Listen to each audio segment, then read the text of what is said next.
안녕하세요. 저는 천안에 살고 있는 여성이에요. 어렸을 때 남편과 알고 지낸 뒤로 남자답다 하나에 끌려 결혼까지 결심했어요. 결혼을 하고 보니 남편은 세상 여자에 자기 가족밖에 모르더라고요. 간혹 주변에 이런 남편들이 많이 있지만 제 남편도 그중 하나일 거라고 생각하며 그냥 별 대수롭지 않게 생각했어요. 섭섭한 건 쌓여갔지만 그래 뭐 태생이 그런 인간이니 어쩌겠나 싶은 나날이었죠. 하지만 남편은 딱 본인 식구들에게만 잘하는 사람이었어요. 그게 참 서럽더라고요. 아이까지 낳아 살고 있는데 누가 가족인지 늘 섭섭한 나날들이었어요. 시부모님은 우리 아들이 최고라며 늘 칭찬을 서슴지 않았고요.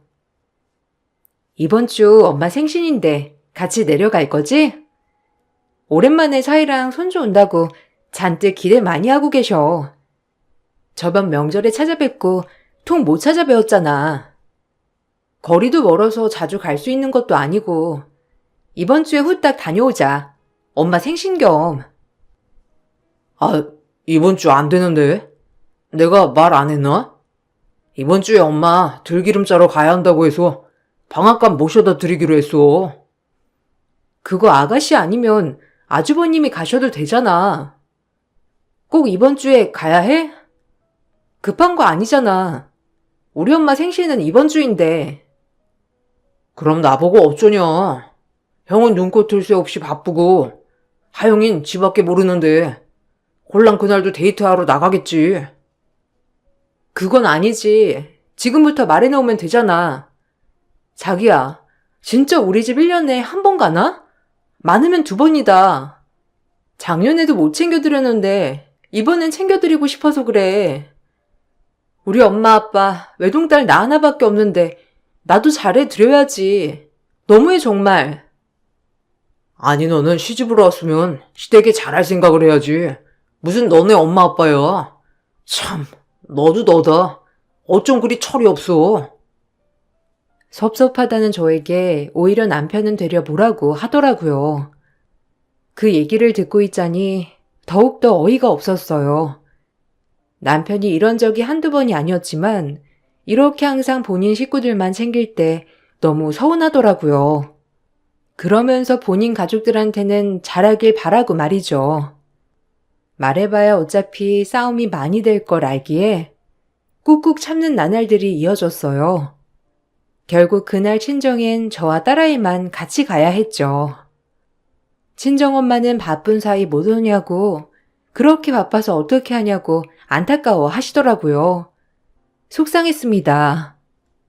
매번 최고라고 말해주는 엄마에게 죄송할 따름이었죠. 제가 모자라서 엄마가 이런 대우를 받나 싶은 마음이 들고 슬펐어요. 이서방은 바빠서 못 온 거야? 아유, 어쩌면 이렇게 바쁠 수가 있어. 밥은 잘 챙겨 먹고 다니는 거지? 뭐든 밥심이야. 네가 집에서 내조 잘해야 한다. 알겠지? 우리 사이 좋아하는 거 잔뜩 해놨는데 이거 다 가지고 가서 꼭 사이 먹여. 알겠지? 아니야. 이서방 내가 잘 챙겨 먹이니까 엄마는 엄마만 신경 쓰셔요. 그때보다 더 안색이 안 좋네. 어디 아픈 건 아니지? 내가 아플 게 뭐가 있어. 펑펑 놀면서 집에만 있는 사람인데 어쨌든 우리 손녀도 보고 오늘은 기분이 너무 좋다. 너 오느라고 무리한 거 아니야? 그래도 거리도 먼데 주말에 시부모님 잘 찾아뵙고는 있지? 아무쪼록 네가 제일 잘해야 한다. 나 잘하고 있어 엄마. 엄마한테도 잘해야지. 시댁에만 잘하면 뭐해? 그러니까 너무 이서방네 안 챙겨도 돼. 그런 식으로 말하지 마. 요즘 사람들이라고 하지만 그래도 시댁한테 잘해야 네 남편도 기가 사는 거야. 항상 먼저 다가가고 베풀고 살아. 이서방 혼자 외벌이로 얼마나 힘들겠어. 오늘도 그래서 일어나 본데 아휴 안쓰러워 죽겠다. 친정 엄마들이란 왜 이렇게 걱정이 많을까요? 안 지나서나 늘 제 걱정에 시댁 걱정, 사위 걱정, 마음이 많이 안 좋았어요. 그러던 중 엄마 생신이라고 남편이 용돈을 챙겨준 게 생각이 나더라고요. 그 용돈을 드리자 하는 마음에 돈 봉투를 꺼내고 혹시나 하여 금액을 확인했습니다. 경악을 금치 못했죠. 1년에 꼴랑 한두 번 만나면서 그것마저도 만날까 말까 하는 남편인데 엄마 생신이라고 흰 봉투에 3만 원을 넣은 것이죠. 정말 경악했습니다. 본인 엄마면 20만 원을 넘게 넣고도 남을 인간이었는데 말이에요.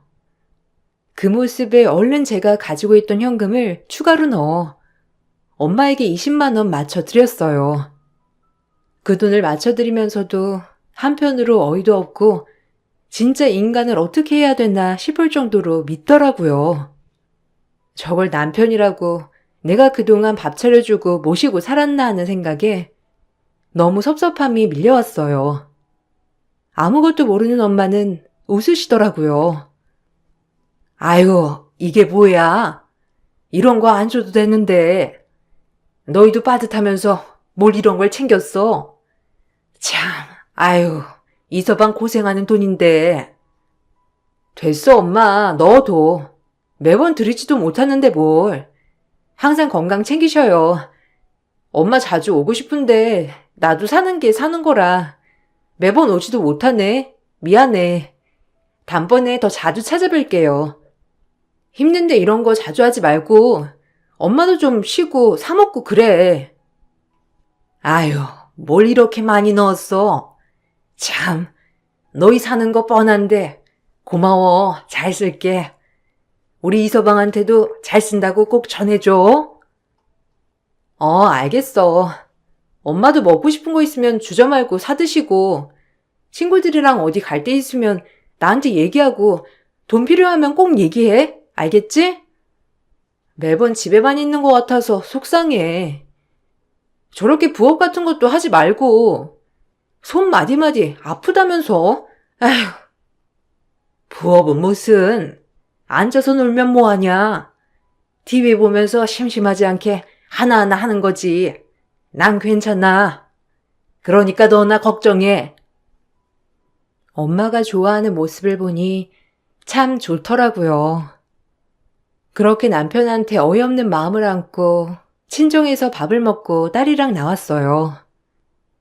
여태까지 섭섭함이 늘 마음속에 있었지만 3만 원을 보자마자 정말 마음이 확 식더라고요. 우리 엄마를 뭘로 보면 그랬을까 하는 생각과 함께 요새 축의금도 3만 원 하는 시대는 지났는데 라는 생각이 들면서 화가 났어요. 그리고 집에 와서 남편에게 용돈 3만 원은 좀 아니지 않냐며 따지기 시작했죠. 하지만 적반하장으로 나오더라고요. 어이가 없었습니다. 당신 우리 엄마한테 용돈 3만 원 보냈더라? 너무하지 않아?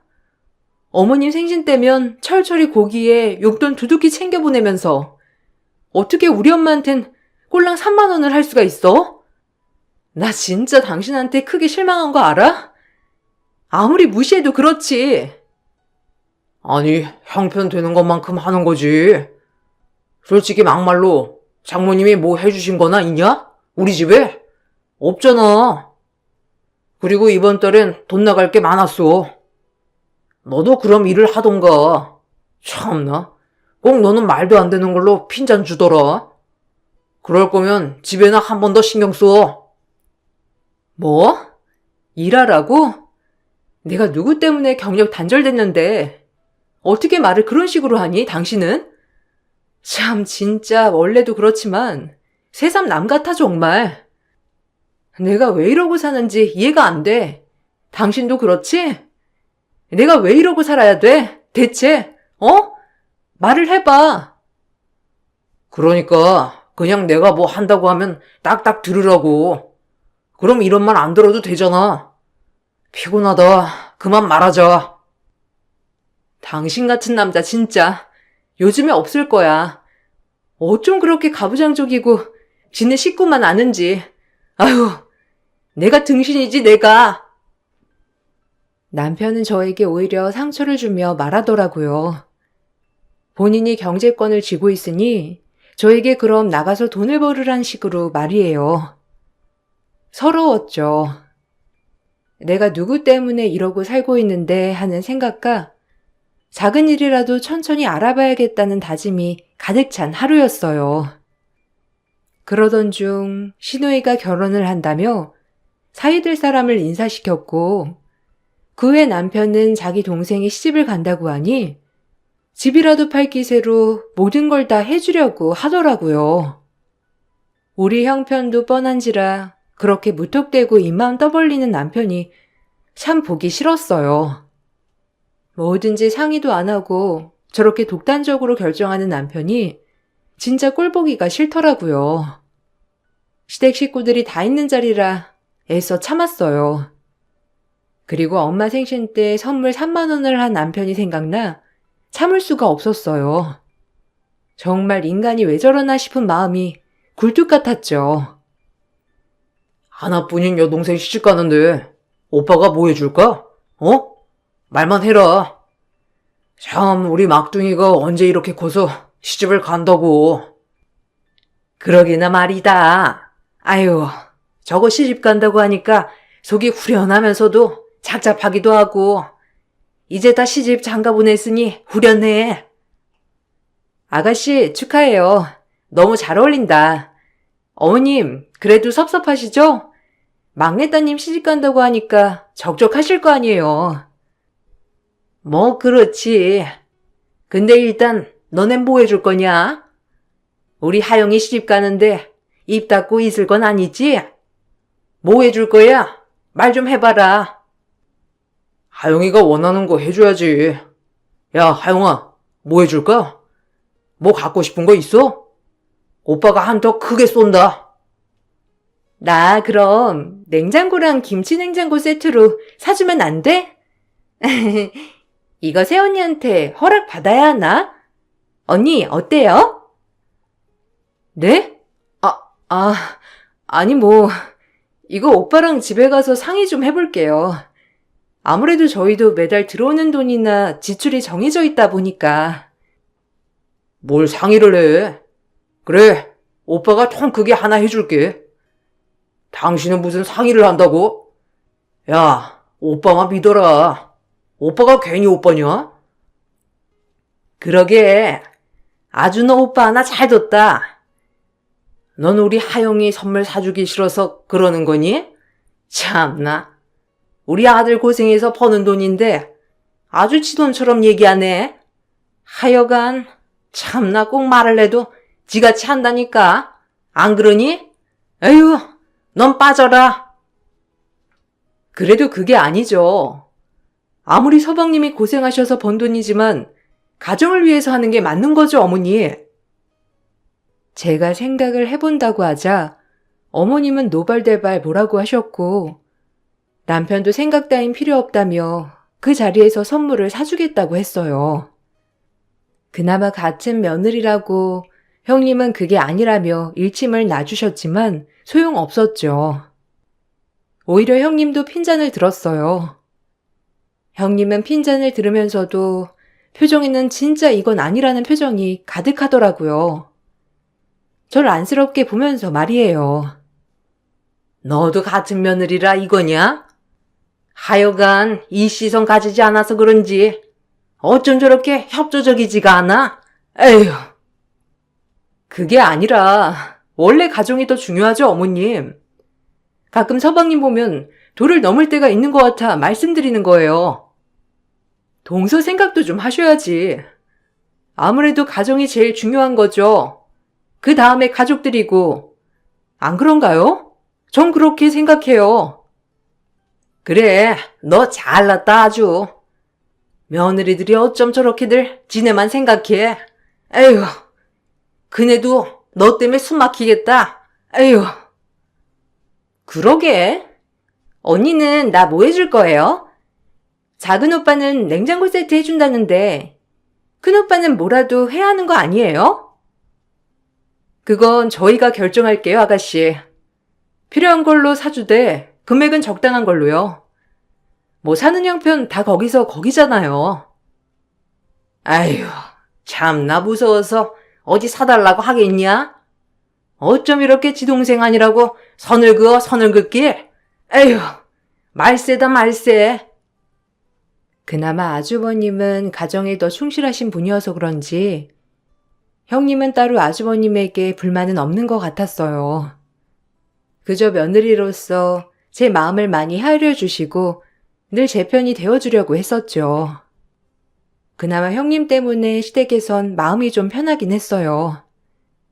하지만 이런 일이 일어날 때마다 너희는 이씨가 아니라서 그렇다는 시어머니의 무지한 발언에 숨이 막히더라고요. 그날 그러고 집에 와서 남편에게 얘기했더니 남편은 또 오히려 화를 내더라고요. 정 경제권 때문이라도 이대로는 안 되겠다 싶어 일을 하기로 마음을 먹었어요.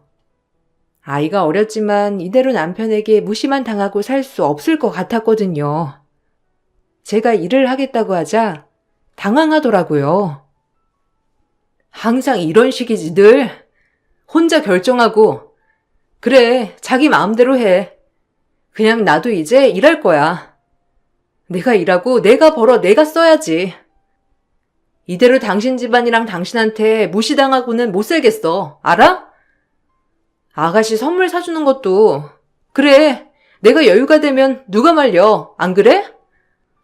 우리도 뻔한 형편인데 그러니까 걱정해서 한 말이잖아.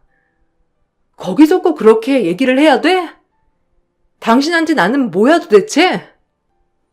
아니, 하나뿐인 동생 시집 가는데 오빠가 돼가지고 그런 것도 못 해주냐, 그럼? 그리고 뭐? 일을 한다고? 참나. 네가 어디 가서 일을 하게? 뭐 할 거는 있고? 애 낳고 살림해서 진작 일 때려치운 애가 어디 가서 일을 한다고? 누가 아줌마를 써주냐? 걱정 마. 일은 내가 알아서 해. 이제 나도 내 돈 마음대로 할 거니까 당신도 그냥 지금처럼 해. 더 이상 할 말 없어. 이제 나도. 전 그 대화를 마치고 바로 일자리를 이것저것 알아보기 시작했어요. 다행히도 원래 일하고 있던 데서 아는 언니가 사람을 구한다고 하면서 저에게 잘 됐다고 하더라고요. 결혼 전 하던 일이긴 했지만 경력이 많이 단절되어 할 수 있을까 했는데 아는 언니의 도움으로 일을 잘할 수 있게 되었죠. 막상 돈을 벌고 일을 하니 자존감도 올라가고 삶의 질이 달라지더라고요. 제가 번 월급으로 친정엄마 용돈도 드리고 딸아이 하고 싶은 거 그리고 제가 하고 싶은 것을 하고 보니 참 새삼 왜 일을 안 했나 싶을 정도로 행복했습니다.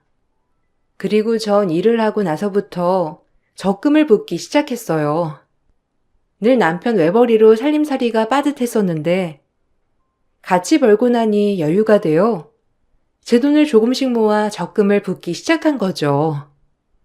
우리 딸 시집 갈 때 줄 자금과 혹시 모를 상황에 대비하여 5억짜리 정기예금을 들었습니다. 예금도 들고 보니 너무 뿌듯하고 기쁘더라고요. 부자가 된 것 같은 기분도 들면서 말이에요. 그렇게 시간은 흘렀어요. 어느 정도 일도 적응이 되었고 워킹맘으로서 자존감이 확 올라갔습니다. 요새 동서 보기 좋은 거 알아? 웃음도 많아지고 이렇게 지내니까 얼마나 좋아. 내가 다 속이 후련하다 아주. 그래요? 감사해요. 참 진작 이렇게 지낼 걸 그랬나 싶은 거 있죠? 여자도 돈을 벌어야 하는 건데 참 제가 너무 애본다는 핑계로 안 일했던 것 같아요. 이렇게 힘들긴 해도 돈을 버니까 일단 돈에서 자유로운 게 너무 좋은 거 있죠? 맞아. 여자도 돈을 벌어야 해. 나 봐, 계속 일하는 거. 우리 집도 이제서야 내 집 마련한 거잖아. 계속 전세 살다가. 진짜 힘들었어. 그래도 둘이 버니까 이렇게 빨리 내 집 마련한 거지. 이제 당당하게 동서도 시댁에서 기죽지 말고 행동해. 은근 그 집안 사람들 아주 지 자식들만 잘났지 우린 찬밥 데우잖아. 그러니까 동서도 할 말 있으면 또박또박 하라고. 네, 안 그래도 요샌 그러고 있어요. 어머님 당황한 거 볼 때마다 아주 웃기다니까요. 이도 얼마나 절 무시했는지. 그래도 요샌 제가 돈을 버니까 부딪힐 일이 없어서 좋긴 해요. 아가씨도 시집 갔겠다, 뭐 이대로만 같으면 좋겠어요. 아, 맞다. 형님, 그거 알고 있어요? 아니다. 나중에 제가 얘기할게요. 설 좀 지나고 나서 한번 시간 내주세요. 정확한 건 아닌데. 제가 뭐 들은 얘기가 있긴 하거든요. 좀 알아보셔야 할 것 같거든요. 아, 점심시간 다 지났네. 형님, 저 먼저 들어가 볼게요. 나중에 얘기하자. 동서, 오늘 점심 맛있었어? 다음에 또 맛있게 먹자고. 오후에도 수고해. 간혹 이렇게 회사 점심시간에 형님과 만나 점심을 먹으며 수다를 떠는 날도 있었죠. 회사가 가까이 있었거든요. 너무 좋더라고요. 다행히 이 집안에 내 편이 있다는 안도감과 형님과 말하다 보면 묵은 채증이 내려가는 것 같았어요. 형님도 그런 저를 동생 대하듯 해주셨고 그렇게 우애 좋은 동서지간이었답니다. 제가 일을 한 지 꽤 오래되었을 시점 어느 정도 집 적금이 만기를 바라보고 있던 때였어요. 그때부터 참 설레기 시작하더라고요. 아이도 어느 정도 컸을 때였고 나름 무심만 당하다가 이렇게 적금을 들고 목돈이 생긴다는 마음에 기분도 매우 좋아지기 시작하더라고요. 그 일이 있기 전까진 말이에요. 그러던 중 시누이 부부가 아파트 청약 당첨이 되었다고 하더라고요. 참 경사였어요, 이때까진. 아이고, 다행이다. 우리 딸 이제 내 집 마련하는 거야? 아유, 얼마나 좋니? 이제 자식 셋이 이렇게 번듯하게 사는 거 보니까 너무 좋다. 그러게요. 아가씨 너무 축하해요. 내 집 마련하기 요새 힘들었을 텐데 그래도 시기가 참 좋았어요. 청약도 당첨되고. 그러게요. 다 뭐 열심히 청약을 저축한 이유죠 뭐. 그래도 애 크기 전에 집 당첨돼서 얼마나 다행인지. 지금 집은 너무 좁아서 애 공부방 하나 만들어줄 여유도 없었는데 그래도 이사갈 집은 방이 3개라 얼마나 다행인지 몰라요. 그러게, 마음고생 많이 했겠네, 내 동생. 오빠가 뭐 해줄 건 없고? 너 집 마련했다는데, 오빠가 크게 한턱 쏴야지. 남편의 또 저 오지랖. 그냥 눈을 감고 귀를 막았어요. 남편이 저런 말을 하자 형님도 바로 절레절레 하더라고요.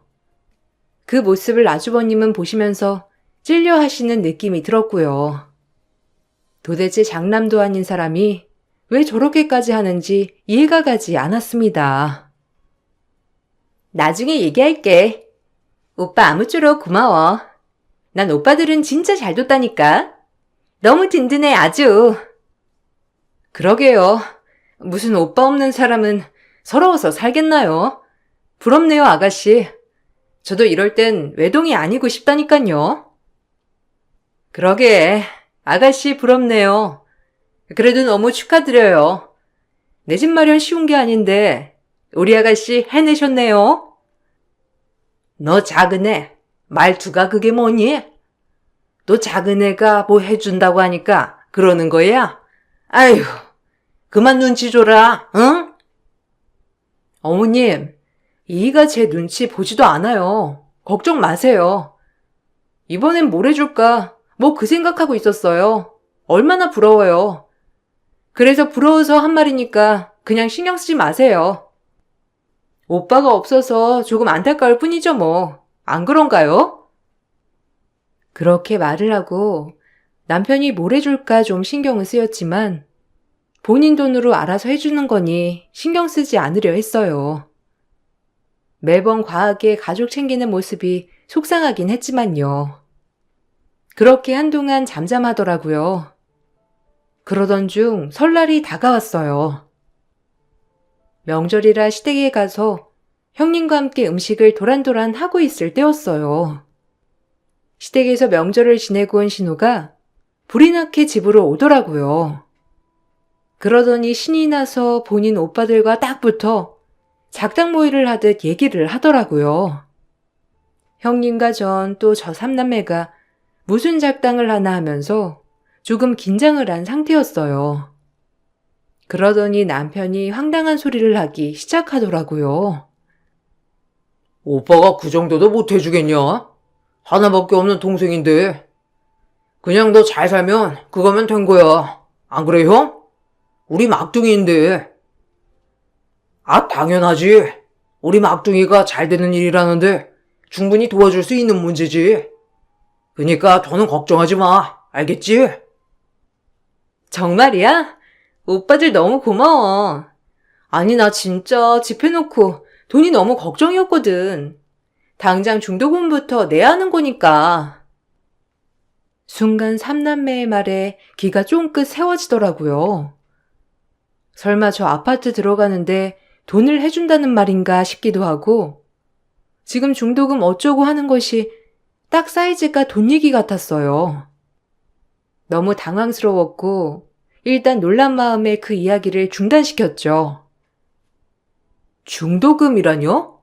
아가씨, 고모부도 같이 일하시는 거 아니에요? 그리고 중도금 얘기를 왜, 아니 혹시나 해서 하는 거예요. 넌 빠져. 알지도 못하면서 무슨.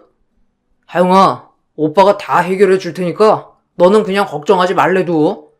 오빠 두고 뭐하냐? 뭘 당신이 해결하겠다는 건데?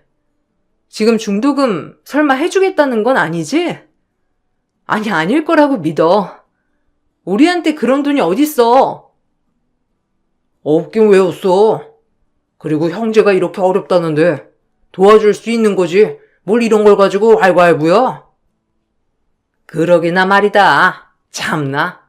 예, 넌 빠지라니까.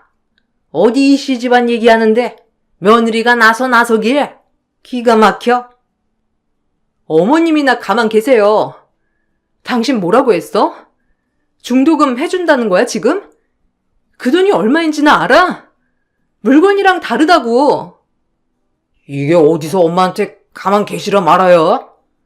요새 내가 좀 풀어줬더니 기고만장해져서는 지금 눈에 뵈는 게 없지?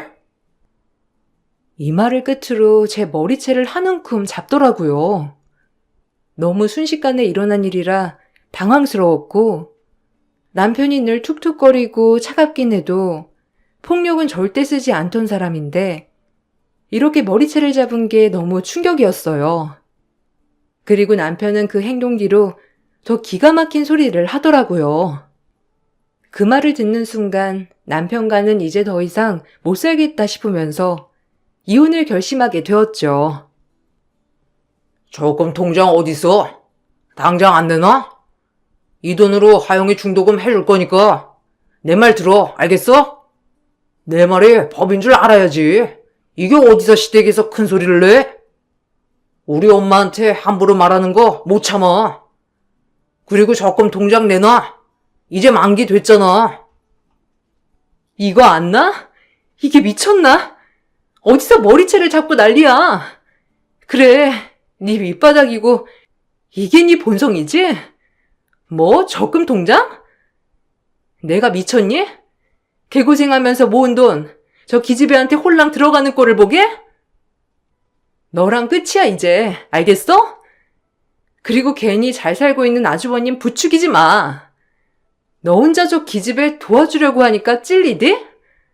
아주버님 집 전세로 돌린 거, 너 때문인 거 누가 모를 줄 알아?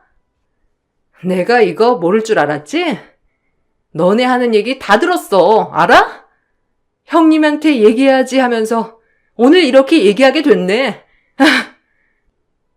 제 말이 끝나자마자 형님은 눈이 휘둥그레 되셨죠. 사실 매번 일을 벌이는 남편은 항상 이런 문제에서도 늘 형을 끌어들이려고 하는 사람이었어요. 순진한 아주버님은 남편과 다르게 형님 말을 잘 들었는데 뭐에 홀린 것처럼 시누이 집을 해주는 과정에서 형님의 집을 매매해서 전세로 돌린 것이죠. 그리고 그 돈을 아가씨를 도와줬더라고요. 전 우연히 남편과 아주버님의 통화 내용을 듣고 형님에게 명절이 지나면 얘기해야지 싶었죠.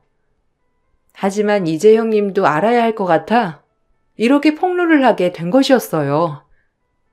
제 말을 듣자마자 형님은 남편 뺨따기를 휘갈겼고 한마디 했습니다. 그리고 남편은 형님에게 맞은 것이 놀랐는지 정신을 못 차리더라고요. 다 네가 망치지 이 집안? 순진한 우리 남편 꼬셔서 집 전세로 돌리게 했니? 호의는 너나 베풀어 이 모질한 인간아. 그리고 당신 나한테 상의 한마디도 없이 전세로 돌렸어 집을? 아, 끝내. 난 이렇게 형제들 말에 휘둘리는 인간이랑 못 살아. 그리고 이씨 집안 그렇게 죽고 못 사는데 딱 그들끼리만 사세요. 우리는 빠져줄라니까. 어디서 이것들이 사람을 물러봐? 그래요 형님. 저도 못 살아요 이젠. 야, 이혼해. 그리고 아줌마, 당신 아들놈들이랑 딸년 교육 똑바로 시켜. 알겠어? 이게 어디서 여자들 신세를 망치려 장가를 들어? 자기들끼리 행복하게 살 것이지. 남한테 피해는 왜 주고 지랄이냐고? 저 또한 남편의 뺨따기를 갈긴 뒤 명절 음식을 준비하던 음식들을 다 집어 던져버리고 형님과 나왔습니다. 그렇게 나오니 참 웃음이 나더라고요. 집 밖에 나와서 얼마나 웃었는지. 그리고 저희는 이혼 소송을 준비했어요. 형님은 아주버님과 딱히 문제는 많이 없었지만 이번 일로 신뢰가 깨져 더 이상 살고 싶지 않다고 하시더라고요. 저 역시 마찬가지로 그동안 참아왔던 모든 것들이 터져 더 이상 꼴도 보기 싫었어요. 며느리 둘이서 이 집안 남자들한테 이혼 소송을 걸자 시어머니는 그제야 아차했는지 본인이 아들들을 잘못 키웠다면서 빌더라고요. 하지만 씨알도 먹히는 소리는 절대 아니었죠. 어머님은 원래 그런 인간이었거든요. 아니, 며느리 하나도 아니고 둘이 다 이러면 어떡하니? 내가 아들들을 잘못 키워서 그래. 그러니까 한 번만 봐줘라. 아유, 그냥 자기들 형제 우애가 좋아서 그런 건데 꼭 이래야겠니? 너희가 형제가 없어서 그래, 응? 그니까 한 번만. 웃기네 아줌마. 뭐 이제 시어머니 아니니까 아줌마라고 할게요. 가족이 생겼으면 본인 가족을 신경 써야지. 어떻게 자기들끼리 똘똘 뭉쳐서 새로 꾸린 가정을 나 몰라라 해? 그게 인간이야? 그리고 아줌마가 잘못 키웠다고 했으니 다시 걷어가세요. 그래요. 걷어가세요. 반품합니다. 당신 아들놈들이랑 딸년이랑 그놈의 이씨애씨 행복하게 살라고요. 우리한테 피해 끼치지 말고. 애들아, 제발 부탁이다. 어떻게 우리가 살아온 세월이 있는데 이렇게 마무리를 지을 수가 있어? 우리는 가족인데. 가족? 당신들만 가족이었지. 우린 남이었잖아, 그 집에서. 이제 남들은 빠져줄라니까 알아서 사시라고요. 호라비들 데리고. 더 이상 말하면 입만 아플 것 같아 형님과 그 자리를 빠져나왔고 이혼 소송은 진행되었습니다. 다행히 친권, 양육권은 제가 모조리 가져올 수 있었어요. 그리고 이혼을 하는 과정이었지만 남편 쪽의 재산이 좀 더 많았기 때문에 그동안 살아온 세월로 인해 남편에게 막대한 재산 분할도 받을 수 있었답니다. 남편은 저에게 재산 분할해 주는 것 자체를 억울해 하더라고요. 네가 한 게 뭐가 있는데 내 재산을 다 가져가는데? 아휴, 이 집에서 한 게 뭐가 있냐고. 내 돈으로 먹고 놀기밖에 더해? 뭐? 먹고 놀아? 내가 그러니까 너랑 이혼한 거야. 네 대갈통이 그것밖에 안 굴러가서. 평생 종처럼 네 수발 들어줄 여자 찾아서 재혼해. 찾기 쉽진 않겠지만 이 불쌍한 인간아. 그 나이에 어디 한번 호라비처럼 동생 챙기며 살아봐. 잘 어울린다. 다시 생각해, 이혼. 너 후회하는 거야, 진짜로. 한 번은 봐줄게. 그러니까 다시 철회하고 같이 살아보자. 용서해 줄게. 용서 같은 소리 하네. 저기요, 한참 잘못 생각하셨거든요? 난 이제야 너한테 해방돼서 너무 행복해. 내가 진작 너랑 사다를 냈어야 했는데 참 미련하게 살았다, 인간아. 그 나이 먹고 어디 한번 호라비로 살아봐. 이 멍청한 인간아. 전 이 말을 마치고 법원을 빠져나왔고 딸아이와 독립을 준비했어요. 다행히 적금도 들어놓은 것도 있고 재산 분할을 받았기 때문에 딸아이와 같이 살 집을 얻는 건 쉬웠어요. 딸아이도 어느 정도 커서 제가 항상 남편에게 참고 살았던 걸 알아서 그런지 본인도 아빠는 보기 싫다고 하더라고요. 어렸을 때부터 늘 우리 가족이 아닌 시댁 식구 먼저 챙겼던 아빠를 기억하고 있던 것이죠. 저희의 이혼 소송이 마무리가 되고 형님네는 합의 이혼으로 마무리를 잘 지었더라고요. 끝까지 아주버님이 형님에게 잘못했다고 싹싹 빌었지만 형님은 워낙 똑부러진 분이었기에 절대 눈 하나 깜짝 안 하셨더라고요. 그렇게 그 집구석엔 호라비가 2명이나 생겨버렸고 아주버님은 이게 다 제 남편 때문이라며 원망을 엄청 했다고 하더라고요. 그리고 이렇게 막상 이혼을 둘 다 하게 되니 시어머니도 딸을 얼마나 원망하던지 그렇게 사이가 좋아서 서로 난리이던 인간들이 하나씩 분열이 되기 시작했다고 하더라고요. 이게 다 하영이년 때문이야. 어쩜 저렇게 능력 없는 남편을 만나서 지 오빠들을 못 살게 굴어? 이제 속이 시원하냐? 아, 이게 왜 내 탓이야? 오빠들이 알아서 해준다고 한 건데 왜 내 탓을 하냐고? 아, 이제 와서 내 탓하면 속이 시원해? 조용히 안 해? 어휴, 내가 저런 애한테 뭘 해주겠다고 난리를 친 건지. 엄마도 그만해요. 속상하니까. 아휴, 난 지금 우리 딸도 내 연락 안 받아요. 알아? 아휴, 내가 미쳤었지. 내 가족을 두고 무슨 짓을 한 건지. 아휴, 너 이제 당분간 집에 오지 마. 그만해. 내가 제일 억울하니까. 너 말 듣는 게 아니었는데. 금방 더 내준다며? 다시 매매로 돌릴 수 있다며? 너무 웃겼습니다. 그들의 세상에서 그들의 분열로 바뀐 것이죠. 전 간간히 형님과 만나며 과거 얘기도 하고 지내요. 워낙 이혼하면서 미련도 없고 후련한 감정만 있었기 때문에 참 웃으며 얘기가 잘 나오더라고요.